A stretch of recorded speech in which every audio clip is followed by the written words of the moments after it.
Hi, this is Jeff Curto, and welcome to episode number 52 of Camera Position, the podcast about the creative side of photography.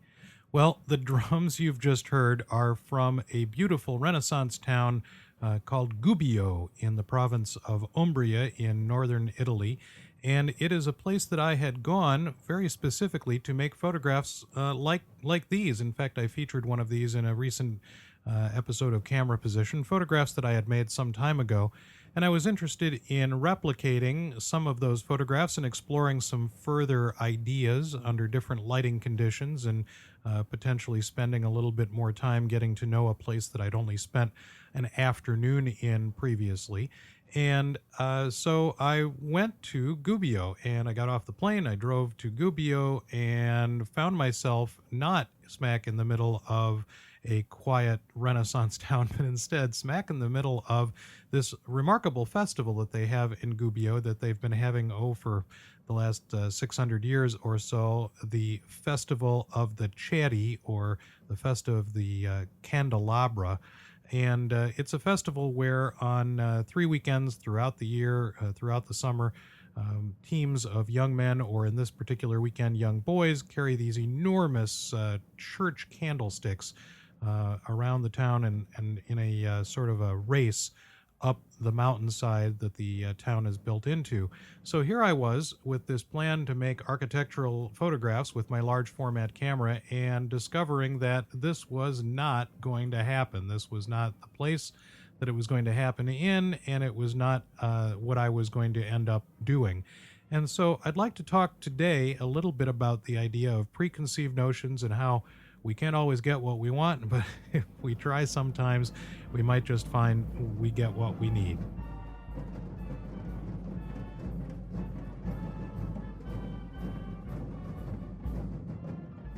So it was these drums that woke me up. The drums and the marching band woke me up the next day, very early in the morning, as the festival began. And so I quickly got myself together and got out the door with some cameras to go take a look at what was going on. And I found this just wonderfully interesting set of things that was particularly interesting because of the color that was happening. And again, those of you who've been listening along for quite some time know that I am particularly interested in monochromatic photography, but it was really the color of what I saw that fascinated me. So I began to make some color photographs again with my Hasselblad and with my little digital camera. And what we're seeing here are some of the photographs that I made that particular morning.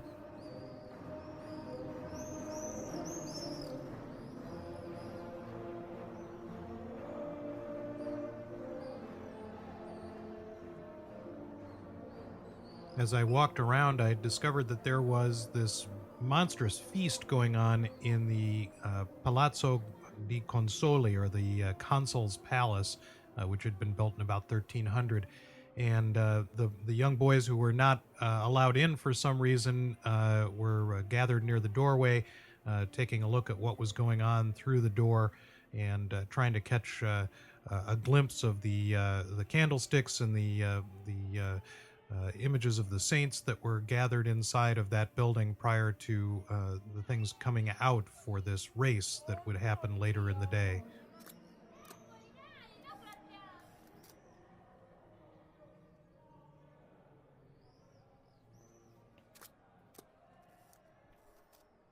So I went about making some photographs of what I found, and I was especially glad that I had my Canon G6 because it has this wonderful articulated viewing screen, which allowed me to hold the camera up high over my head and be able to see down onto the crowd, and also to be able to put the camera in closer to things than I might ordinarily feel comfortable doing, because I could look at the articulated screen from a slight distance. And while it might not be a perfect framing device in terms of telling me exactly what's in the frame, it does a pretty good job of giving me an approximation, and I usually leave a little extra room, something I don't normally do in terms of composition with the large format camera.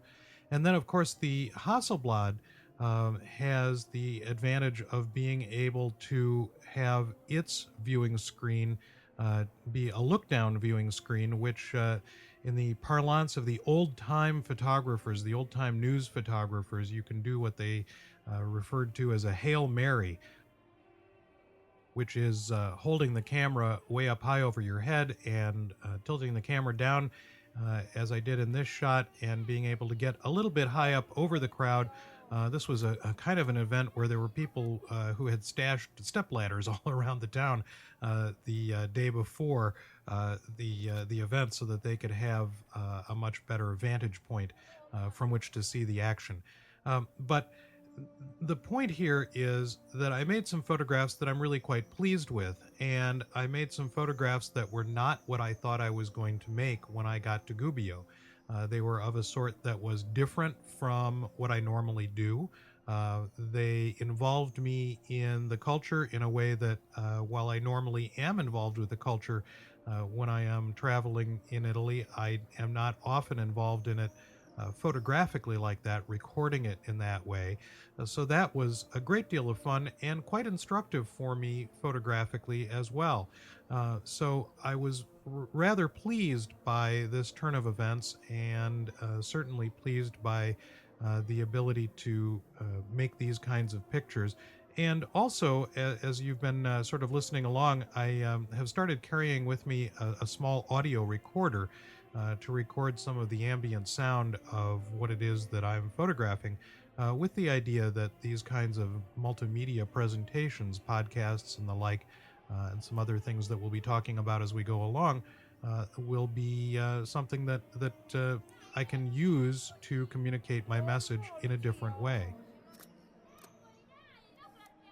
Another interesting lesson for me in these photographs was that, much like the black and white photography that I have enjoyed doing over the years, and much like the work that I am most interested in general in my photographs and the photographs of others, I discovered that it was the detail that I was most intrigued with.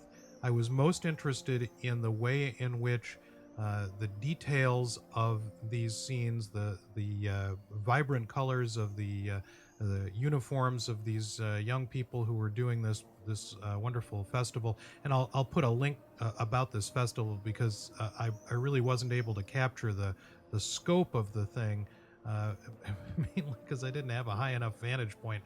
But I'll put a link to this festival, which has a sister festival in Jessup, Pennsylvania. Anybody who's out there in Pennsylvania, apparently there is a sister festival to this one that has occurred since just after World War II in Pennsylvania. So those of you who live in the East Coast of the United States, you might want to check it out.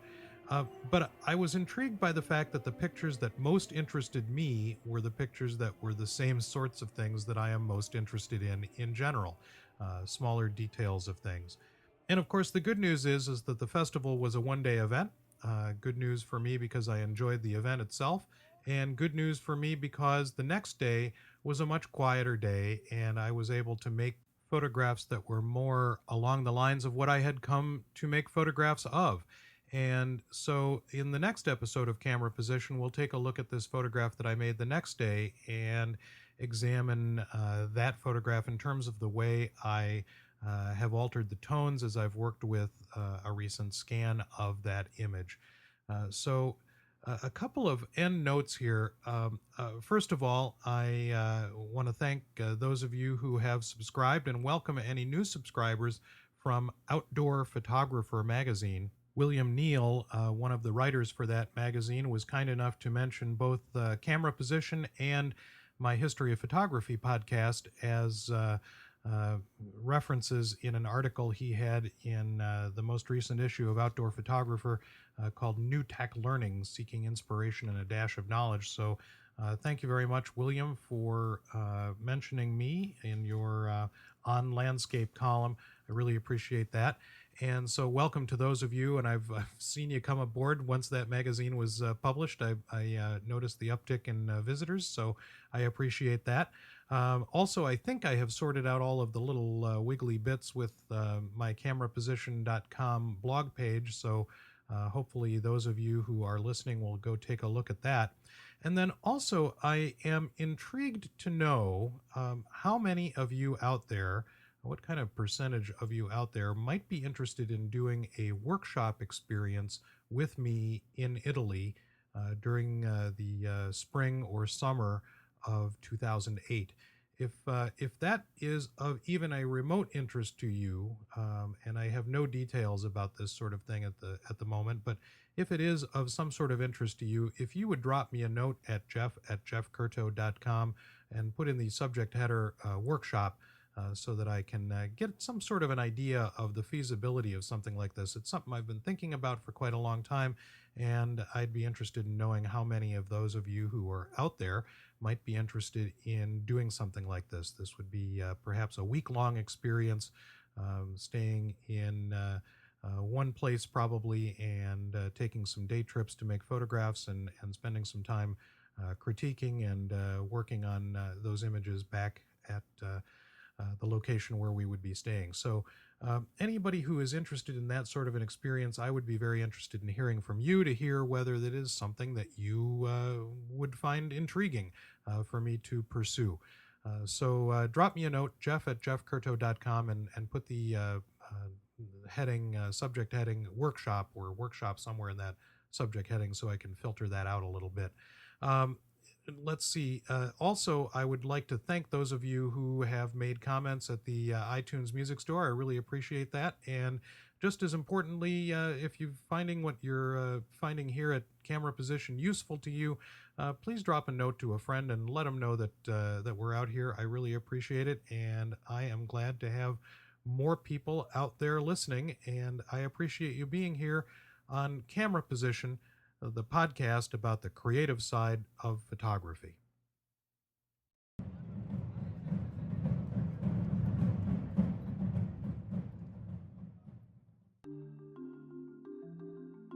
Camera Position is a proud member of the Photocast Network, your photo resource in the potosphere. photocastnetwork.com